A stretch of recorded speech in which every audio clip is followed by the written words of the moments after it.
আল্লাহর নবী সাল্লাল্লাহু আলাইহি সাল্লাম বলছে, শেষ জামানায় আমার উম্মতের উপরে 3টা বড় আযাব আসবে। তাদেরকে জমিনে ধসাইয়া দেওয়া হবে, পাথরের বৃষ্টি বর্ষণ করা হবে, আর চেহারা বিকৃত করে দেওয়া হবে। আল্লাহর নবীকে সাহাবীরা বলছে, কখন? ইয়া রাসূলুল্লাহ।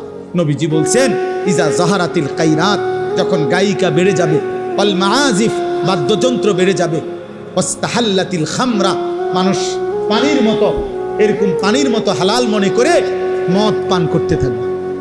নবীজি বলছে, তখন হয়তো কাউকে জমিনে ধসাইয়া দেওয়া হবে, কারো উপরে পাথরের বৃষ্টি বর্ষণ হবে, কারো চেহারা বিকৃত হয়ে যাবে। হতে পারে যুবক, এমন কোনো দিন যে সারা দিনে 5 ওয়াক্ত নামাজ পড়ো নাই, আর সারা দিন সারা রাত মোবাইলে নারী ছবি, উলঙ্গ দৃশ্য, গান বাদ্য, জিনা ব্যভিচার, মদ জুয়ার আড্ডায় পড়েছিলা, এভাবে রাত 3টায় ঘুমায় গেলা।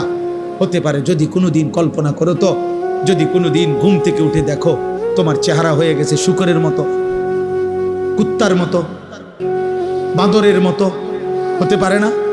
কথা বলে না? নবী সাল্লাল্লাহু আলাইহি সাল্লামের 1450 বছরের কোনো কথা ভুল প্রমাণিত হয়নি। এই পৃথিবীতে বনি ইসরাইলের পূর্ববর্তী জাতির নাফরমান মানুষকে আল্লাহ তাআলা চেহারা বিকৃত করে পশুর আকৃতি, বাঁদরের আকৃতি বানায় দিয়েছেন। একথা কোরআনে আছে, একথা কোরআনে আছে। যুবক, 14 বছর, 16 বছরের, 18 বছরের অসংখ্য ছেলে আছো তোমরা এমন, গুনাহ করতে করতে, নারী দেখতে দেখতে, গান শুনতে শুনতে, জুয়া খেলতে খেলতে, হারাম করতে করতে তোমাদের চেহারা ভিতরে ঢুকে গেছে, সাফার কোডি ভিতরে ঢুকে গেছে। এত কম বয়সী ছেলে আরেকটু ফিটফাট, আরেকটু সুন্দর, আরেকটু মায়াময়, আরেকটু নাদুস নুদুস দেখা যাওয়ার কথা ছিল, কিন্তু গুনাহ তোমার শরীর নষ্ট করে দিছে। তুমি ইনসাফের সাথে দেখো। অতএব আজকে তোমাদের কাছে অনুরোধ করলাম, তোমরা গান বাদ্য, মোবাইলের আসক্তি ছেড়ে দাও, ছেড়ে দাও বাপ। হযরত আবু বকর সিদ্দিক রাদিয়াল্লাহু তাআলা আনহু বলছেন, আল গিনা মাজামিরুশ শাইতান, গান হচ্ছে শয়তানের বাদ্য। ইমাম আজম আবু হানিফা রাহমাতুল্লাহ আলাইহি বলছেন, সিমাউল আগানি ফিসকুন, গান শোনা প্রকাশ্য পাপ, ওয়াত তালাজ্জুযু বিহা কুফরুন, গান শুনে মজা পাওয়া কুফরি, কুফরি, কুফরি। গান শুনে মজা, এই যে গান শোনা, এরপরে এই যে এমন তাল মারে না, এমন, এরপরে ঢোলে, এরপরে হাত বাড়ি দেয়, পাও বাড়ি দেয়, এরপরে গায়িকা নর্তকীর গায়ে টাকা দেয়, টাকা ছাড়ে।